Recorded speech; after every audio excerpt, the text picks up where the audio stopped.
Jacob Hayes was born during the Revolutionary War in Bedford, New York.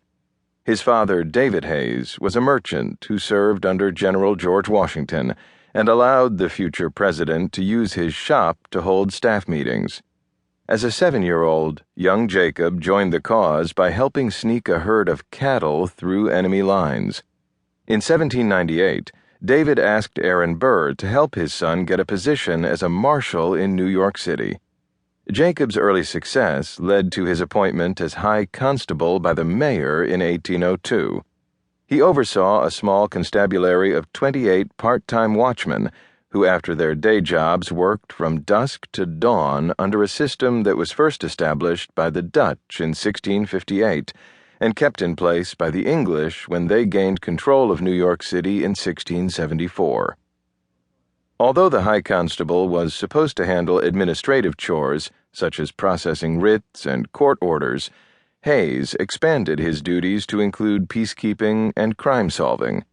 He spent up to 18 hours a day patrolling the wards of Lower Manhattan, using little more than a wooden staff and a swift kick to enforce the law. He was the first New York policeman to shadow a criminal. His reputation was such that whenever there was trouble, the city fathers would cry, "Set old Hayes at them."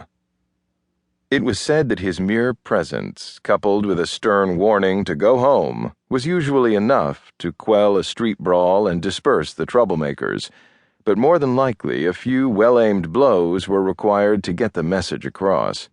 The High Constable was said to reward a suspected liar with a crack on the shin with his staff, shouting, "Good citizens, tell the truth."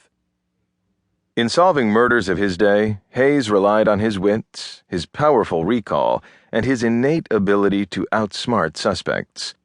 Sometime in 1820, the exact date is long forgotten, as is the name of the victim, Hayes was called to Coenties Alley in the First Ward, near Coenties Slip and just north of Fraunces Tavern. In those days, dozens of boat slips lined the shore of Manhattan's southern tip.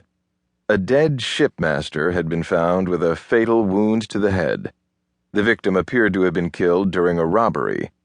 Hayes rightly assumed the perpetrator was a fellow sailor, since the neighborhood teemed with them and so many were of questionable character.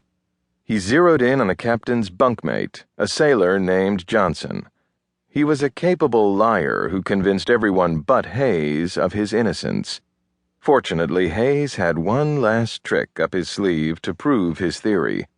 In one of the first mentioned uses of psychology to gain a confession, Hayes had Johnson brought to City Hall, where the shipmaster's corpse was being kept until burial.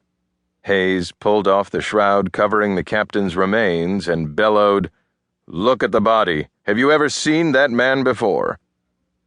Johnson turned pale at the sight and blurted out, "Yes, Mr. Hayes, I murdered him." The admission sent him to the gallows, but as the hangman's noose was placed around his neck, Johnson recanted. Hayes climbed the scaffold and glared at him until he admitted his guilt. "Get on with it. I killed him. I can't lie while that man has his eyes on me." As time went on, Hayes's legend grew, as did the size of the force under him, but it was Hayes's exploits that garnered the headlines.